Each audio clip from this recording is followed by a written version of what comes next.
అలాగే ఇప్పుడు రాబోయే రోజుల్లో ఆర్టిఫిషియల్ ఇంటెలిజెన్స్ అంటున్నారు. అది కూడా ఏం చేయగలదో నాకు అర్థం కాదు. నేను చెప్పాక నాకు అంత పెద్దగా చదువుకున్నవాడిని కాదు. నేను ఆర్టిఫిషియల్ ఇంటెలిజెన్స్లో నేను ఇక్కడ ఉంటే అక్కడ ఉన్నట్టుగా చూపించి ఇంకేదో చేస్తున్నట్టుగా చేస్తే ఏమవుతుంది, దీనికి పరిష్కారం ఏంది, సరైన పద్ధతిలో నడపగలిగితే మంచిదే.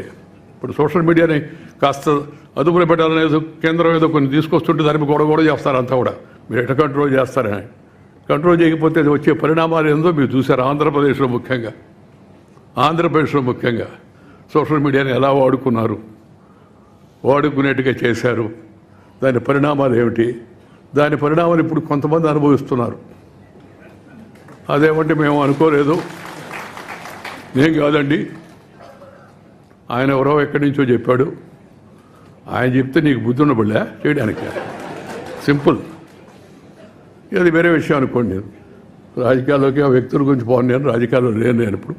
అందువల్ల నాకు దాని గురించి పెద్ద ఇదే. కానీ జరుగుతున్న విషయాలు వాటి గురించి సహజంగా ఒక బాధ్యత కింద పౌరుడిగా ఆందోళనగా ఉంటుంది.